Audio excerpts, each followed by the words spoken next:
Back in the day, in the courtyard where you meet Zelda, there is a little Easter egg. In this window up here, you can just see a picture of Mario, Peach and the gang. Maybe, if you had a good CRT TV.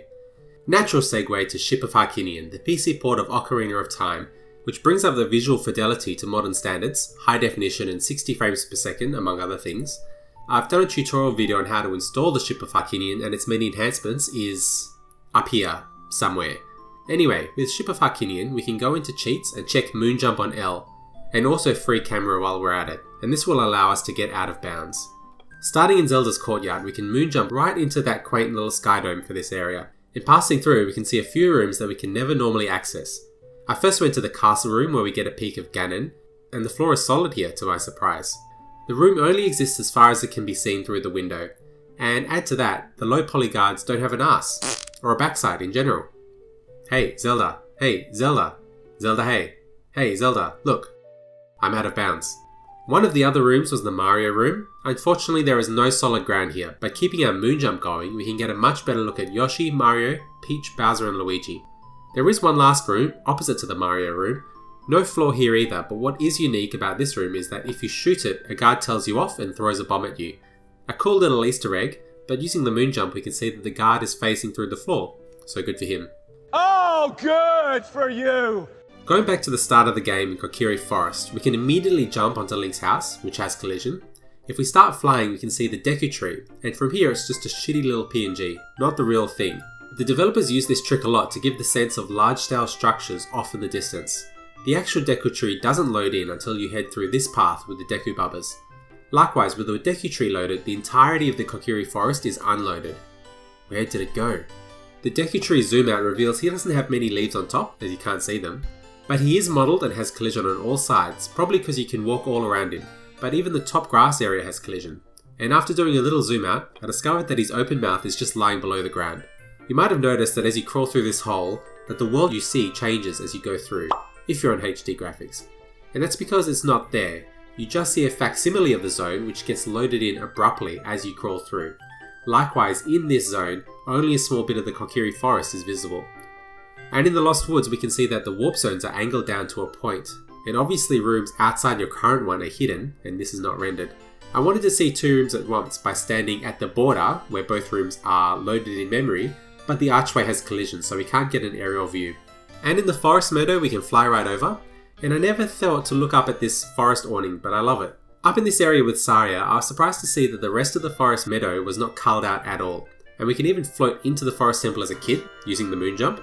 And one thing I should note about dungeons, like the Dongo's Cavern or the Water Temple, and even the Shooting Gallery minigame, is that moon jumping won't get you far. The dungeon roofs usually have collision, which is interesting as in the regular game, Link can't gain that much height at all, but the developers still felt roof collision was necessary. By the way, I can now muck about in the shooting range area, how fun. Except that this is not true in the main room of the Forest Temple. Off into Hyrule Field, and we can fly over Lon Lon Range to see that what has been rendered is just enough to maintain the illusion that it's there, but it ain't. And obviously it has no collision, but the low poly house is cute. I also think that the castle tower geometry is interesting, with a quaint little PNG of Castletown far off in the distance, and these two very polygonal towers. I'm not sure what they're supposed to be, but they do give off the impression of a town being there. And speaking of quaint PNGs, look at Death Mountain, very cute. One thing I noticed as I tried to approach it is that it is tied to your camera position. As I would moon jump higher, Death Mountain would disappear under the fixed mountain range. And as I got closer, it scaled up and moved opposite to me.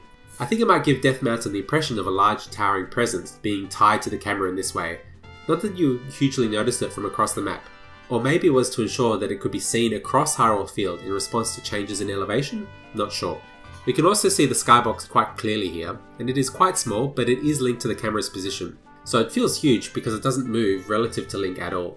It's the same skybox used in many parts of the map, which gives the world a nice consistency.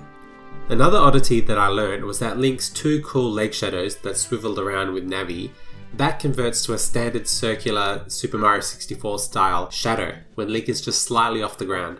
Maybe to help with judging jumping distances? Anyway, it was fun to constantly switch between them, but I'm glad they went with this cool advanced shadow, when his feet are on the floor at least. Next we're off to the castle, and jumping over the guards we can see the illusion of the castle instantly shatter. You can even see this in the regular game if you can get yourself on this grassy hill. You don't have to go up that high as well, before things start looking off. And that goes to show how little verticality the movement in Ocarina of Time gives you. Another quaint PNG of the market town here, but there is no ground, so watch out. There is a fairy fountain here, and inside we can see... not much. There is no roof, but the zoom out is not that impressive, and the fountain itself has no collision.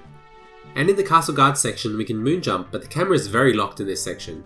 But there is honestly not much to see outside what you can normally see with the camera. The camera is too fixed and it moves based on triggers in the floor, which you can easily fly over and get lost because the camera is not keeping up with you. There is a nice approximation of Zelda's courtyard here, and interestingly there is water just in front of the path, but it has no collision. After Kakariko and using the free camera we can peek around the corner and see that the stairs to Kakariko go nowhere, they wedge out. That's not true for the stairs in Kakariko going back to Hyrule Field, but it is true for the paths going up to Death Mountain and to the graveyard. We can also go to the top of the windmill, which has no collision on top, so you just fall straight through to the internal path that you can normally access. I found my first invisible wall in this area. This grassy area just to the left as you enter, and I have no idea why. Maybe because it's involved in the Shadow Monster cutscene, but you can walk on it further down.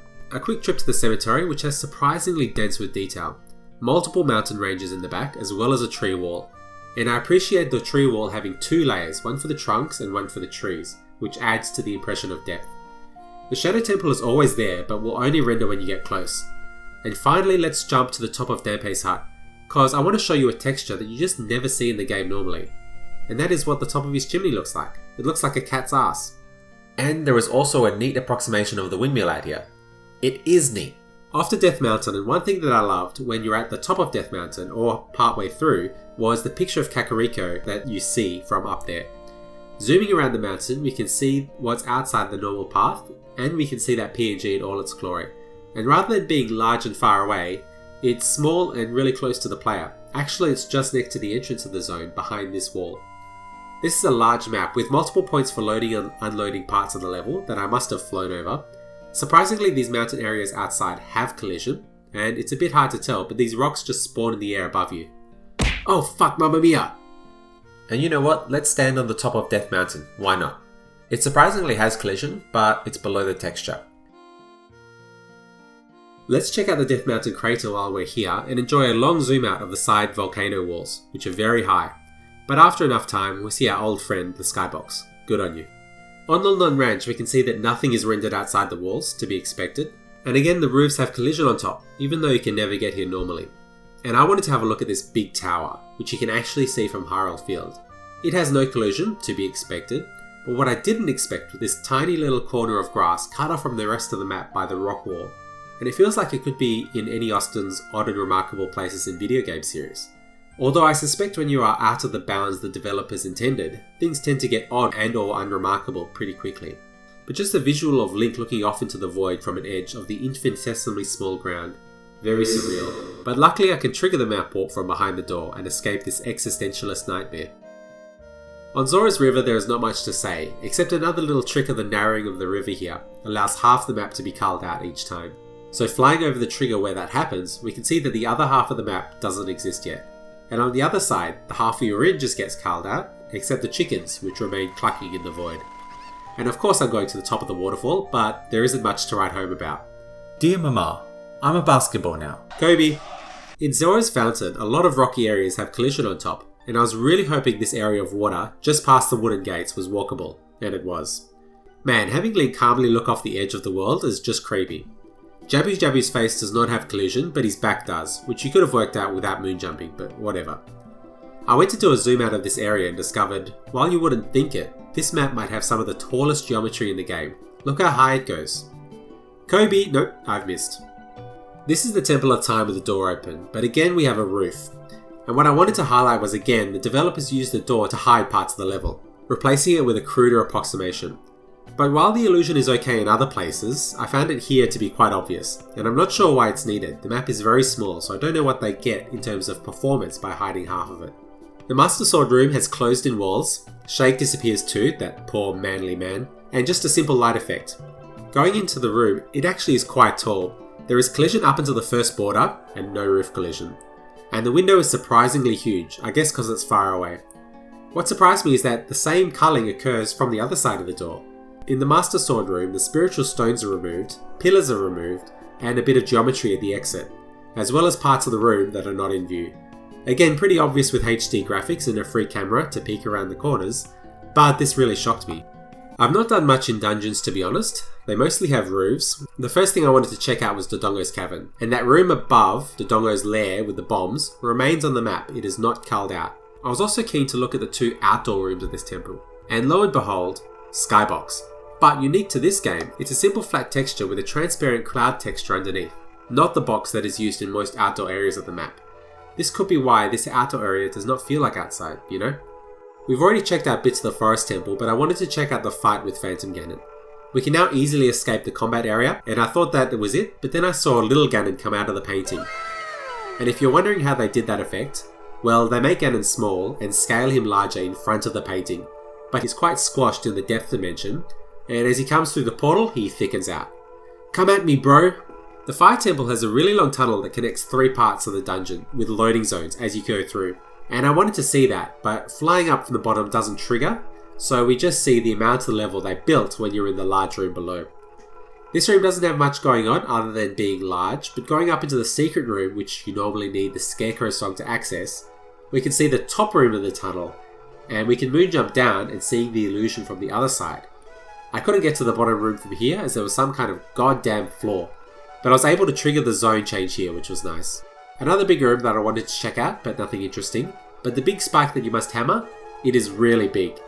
And as I checked out the facsimile of the room that you meet Outerina in, I accidentally fell into the boss room. So I thought I'd go fly around with Volvagia and...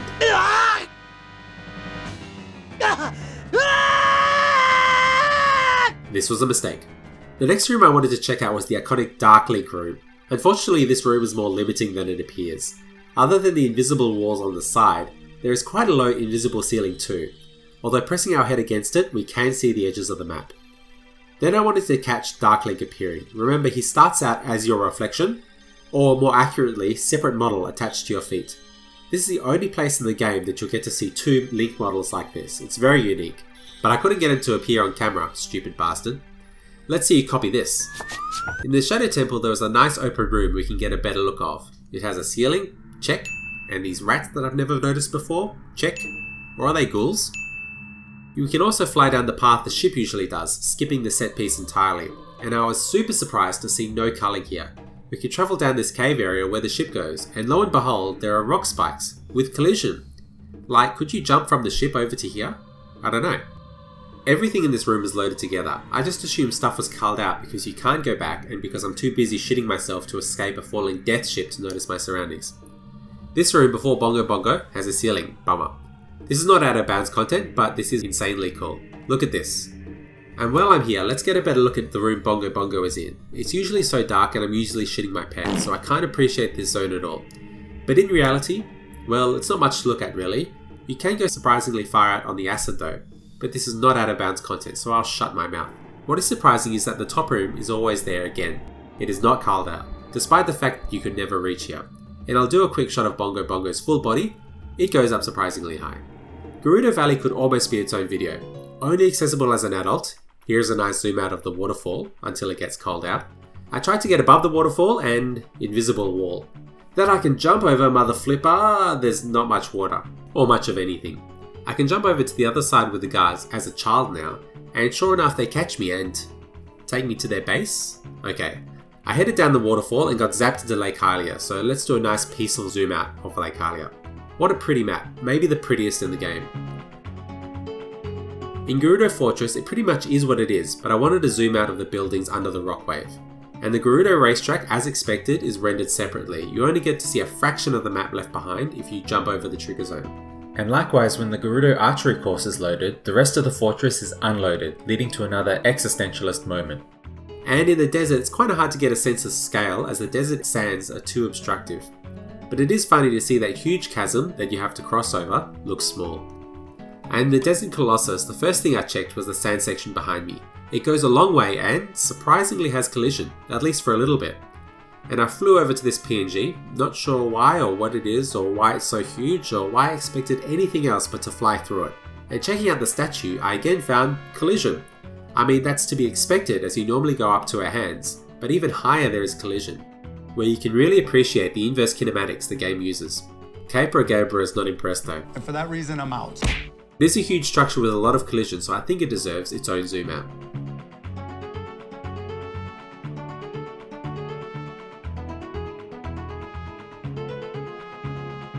Now onto Ganon's castle, and again zooming out, the illusion breaks down pretty quickly. Only the sides of the castle that can be visible on the map are there. I don't know who else has tried to get around his castle by jumping around this column, but it's not possible. And a good thing it isn't, because there's no collision there anyway. Or anywhere up top, but I found these pipes in the castle to be really interesting. And the double cloud texture was a neat effect. Just like as a child, Crap Hyrule Town still exists as a PNG behind the entrance, this time with a toxic purple cloud added for good measure. And like I suspected, the lava pool is slightly cone-shaped. And after beating Ganondorf as a child to really stick it to him, we are transported to the top of the tower as the escape sequence starts. Now here I wanted to fly away and see the map, and while it has areas outside the castle, it is not the castle map. These approximations are well outside the map and have no collision. What is interesting here is that all outdoor sections are present on this map. However, flying around is really tricky, as there are lots of trigger zones that restart you to the top, so that you can't jump off and reach any of the later areas below. There are a lot of trigger zones here, so I tried my best to look around and get a full view of the tower. And then the final battle with Ganon is outdoors, so let's fly around. The atmosphere when you fight him is fantastic, and this lighting and this lightning are the reason why I choose the N64 version every time. The firewalls when active go up a very long way, and Link got stuck between them unfortunately. But once again, these areas outside only approximate the rest of the map, the same as before. There's no collision here. So I guess we can just appreciate the cloudy skybox and the lighting effects that you can't see well in the normal game.